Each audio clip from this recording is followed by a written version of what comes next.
Hello, YouTubers, friends, compatriots, bootlicker, shills, desolators, peasants, vassals, minions, meat sacks. I'm Useful Idiot. Welcome. And let's go to the not so good old USA and talk about these events in Dallas. And of course, the shooting of 12 police officers, 5 of who died. And certainly, this is very tragic indeed, and is loaded for lots of provocative speculation.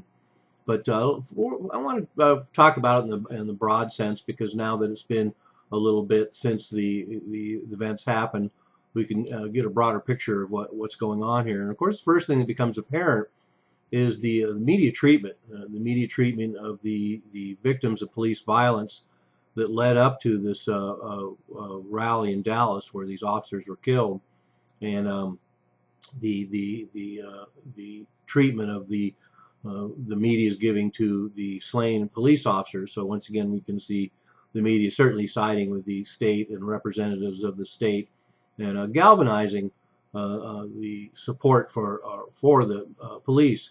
And of course, one dark underbelly of this, of course, is it will hold up the narrative that the police in the United States need to be militarized, and that the kind of violence they use is somewhat justified.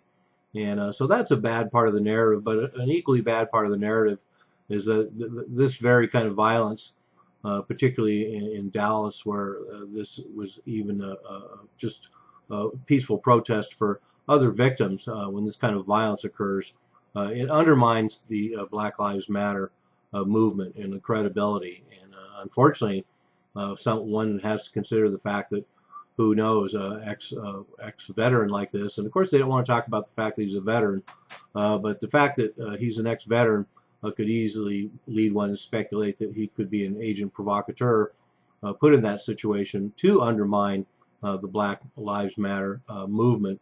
And but I'm not going to go there. It's just one of those things that's probably going to come up in an interesting idea that cannot be ruled out, considering the nature of our government. And there's no surprise that something like this would happen. Of course, we had the precursor in the events in Ferguson a few years back, and there's a potential for a lot more violence to occur there. And unfortunately, now the situation will be even more tense because of this situation in Dallas, where we have talked about the new Black Panthers showing up at one of the conventions with open carry, and obviously. That's a situation that's an interesting statement, but very provocative and could end up ending very badly indeed. And so no reason to unleash those devils. But one of the things that I think is interesting about this whole relationship between the police and the black community in events like these, whether it's police officers being killed or this black underclass being killed, it's almost like a colonial war in America. And I've thought of this a lot because if one looks at a couple of YouTube channels, one can see that there's an extensive amount of black on white violence that happens across America every day. And just because of the nature of things, often it's become so mundane to have black on white violence. It's not considered hate crimes. It's not considered racism. Quite the same way that white on black violence is. But that's a topic for another video. But I do want to bring up the fact that in a lot of ways, to me, this is like a colonial war in America. And because a lot of these communities are a poor, disenfranchised, potentially violent underclass, and certainly Chicago is a good example of that. And in a sense, these are occupied zones. These are zones of the underclass being repressed to a certain extent. And as needless to say, that amount of violence is, of course, it's not exactly oppression.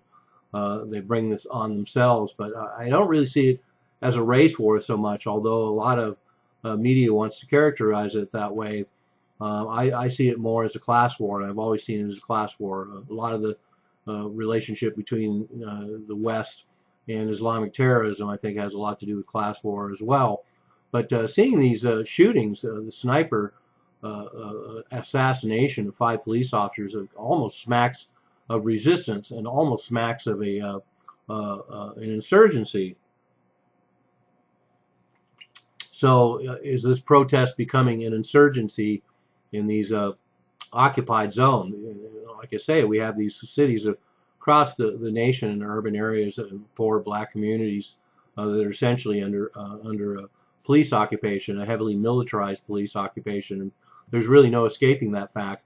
But one of the things that one needs to consider in all this as well, though, is the way the media is playing this out as if there's some kind of war on cops. And I know that the police unions themselves talk a lot about the war on cops, but actually I believe I did a video last year that the safest year on record throughout history for police was last year. And it's a fairly low this year as well. 26 cops killed in 2016 so far, 522 citizens killed by the police in 2016. So we're on par for the usual.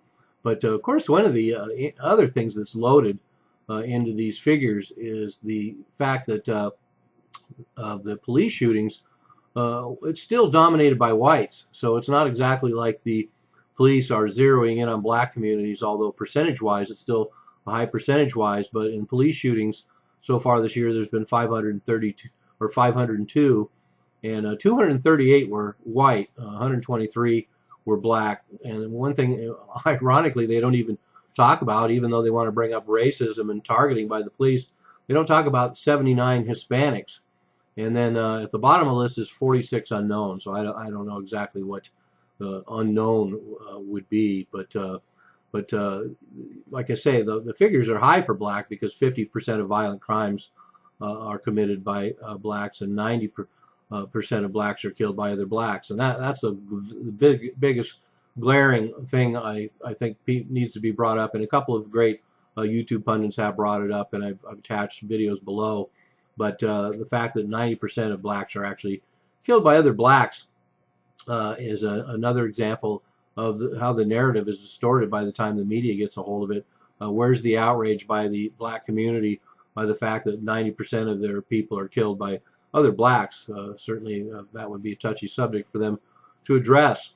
And that's another thing to me that's akin to a colonial war in America and this violent subculture and what essentially amounts to an insurgency, because we find the same thing in the Middle East, where most of the violence is Muslims killing other Muslims, aside from U.S. presence. And in essence, the United States forces in the Middle East operate in some ways akin to, excuse me, police forces here in the United States in those parallels. But like I say, going back to what led up to this event in Dallas, of course, we have a more apparent police violence in the streets, including Alton Sterling, who, once again, if you look at the details, was no angel.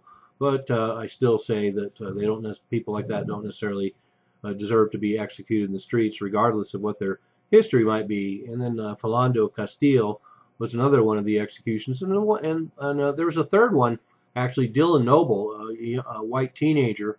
Interestingly, that hasn't been brought up in the narratives by any of the people in the media or any of the Black Lives Matter or anyone else, because, of course, Dylan Noble, a white person being killed by the police, is not news. It's not a story. And so anyway, like I say, this is, to me, almost smacks of colonial warfare. There's a low-grade version of domestic terrorism. And I have read articles and seen other pundits talk about the idea of black on white violence in the United States as a form of domestic terrorism. And in some respects, that's an interesting idea that needs a closer look. And perhaps I'll get to a video about it. But the fact that we have these poor, distressed communities loaded up with guns and a violent subculture that is under essentially police occupation, and then the constant black on black violence within those communities, and then the ideological message. Certainly there's no religious message, but there's enough of a cultural message that one can infer a certain amount of politicism to it, even though the gangs and the violence in these urban areas is not galvanized into any kind of movement. There certainly is political implied political message there. So that also has some kinship to colonial warfare we see in other parts of the world. So anyway, there's my little thing on the shootings in Dallas and the Black Lives Matter movement and the war on cops and everything else that's brought up in these moments. Certainly, I'm sure everybody out there has seen enough material on these Dallas shootings that you can make up your own mind. I'm a useful idiot. Don't you be one too.